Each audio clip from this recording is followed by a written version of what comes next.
8वें अध्याय में हमने महादैत्य रक्तबीज का वध देखा। अब हम इस 9वें अध्याय में दैत्यों के राजा निशुंभ का वध देखेंगे। युद्ध में रक्तबीज और अन्य दैत्यों के मारे जाने पर शुंभ और निशुंभ की क्रोध की सीमा न रही। अपनी विशाल सेना इस प्रकार मारी जाती देख निशुंभ क्रोध में भरकर देवी की ओर दौड़ा। उसके साथ असुरों की प्रधान सेना थी। तब देवी के साथ शुंभ और निशुंभ का घोर संग्राम छिड़ गया। वे दोनों दैत्य मेघों की भांति बाणों की भयंकर बारिश कर रहे थे।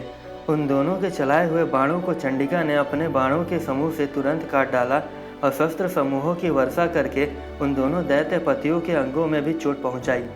निशुंभ ने तीखी तलवार और चमकती हुई ढाल लेकर देवी के श्रेष्ठ वाहन सिंह के मस्तक पर प्रहार किया। अपने वाहन को चोट पहुंचने पर देवी ने क्षुब्र नामक बाण से निशुंभ की श्रेष्ठ तलवार तुरंत ही काट डाली और उसके ढाल को भी, जिसमें 8 चांद जड़े थे, खंड खंड कर दिया। ढाल और तलवार के कट जाने पर उस असुर ने शक्ति चलाई, किंतु सामने आने पर देवी ने चक्र से उसके भी 2 टुकड़े कर दिए। अब तो निशुंभ क्रोध से जल उठा और उस दानव ने देवी को मारने के लिए शूल उठाया, किंतु देवी ने समीप आने पर उसे भी मुक्के से मारकर चूर्ण कर दिया। तब उसने गदा घुमाकर चंडी के ऊपर चलाई, परंतु वह भी देवी के त्रिशूल से कटकर भस्म हो गया। तदंतर दैत्यराज निशुंभ को फरसा हाथ में लेकर आते देख देवी ने बाण समूहों से घायल कर धरती पर सुला दिया। उस भयंकर पराक्रमी भाई निशुंभ के धराशायी हो जाने पर शुंभ को बड़ा क्रोध हुआ और अंबिका का वध करने के लिए वो आगे बढ़ा। शुंभ को अपनी तरफ आते देख देवी ने शुंभ को लक्ष्य करके कहा, ओ दुरात्मा, खड़ा रह, खड़ा रह।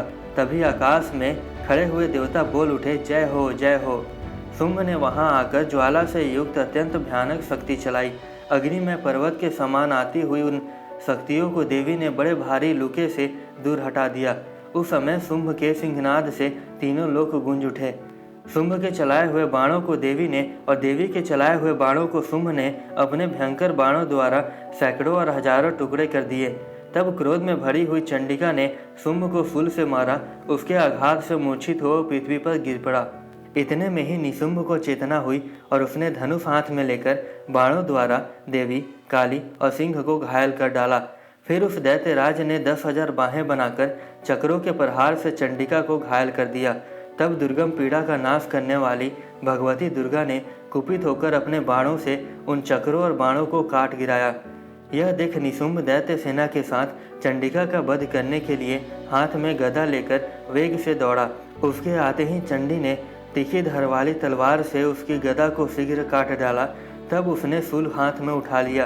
देवताओं को पीड़ा देने वाले इस निशुंभ को शूल हाथ में लिए आते देख चंडिका ने वेग से चलाए हुए अपने शूल से उसकी छाती भेद डाली। शूल से विदीर्ण हो जाने पर उसकी छाती से एक दूसरा महाबली एवं पराक्रमी पुरुष खड़ी रह कहता हुआ निकला। उस निकलते हुए पुरुष की बात सुनकर देवी हंस पड़ी और खड़ग से उन्होंने उसका मस्तक काट डाला। फिर तो वह पृथ्वी पर गिर पड़ा।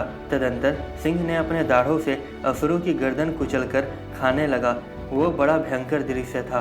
कुछ असुर नष्ट हो गए, कुछ उस महायुद्ध से भाग गए तथा कितने ही सिंह के भोजन बन गए। अब हम अगले अध्याय में दैत्यों के राजा शुंभ का वध देखेंगे। धन्यवाद।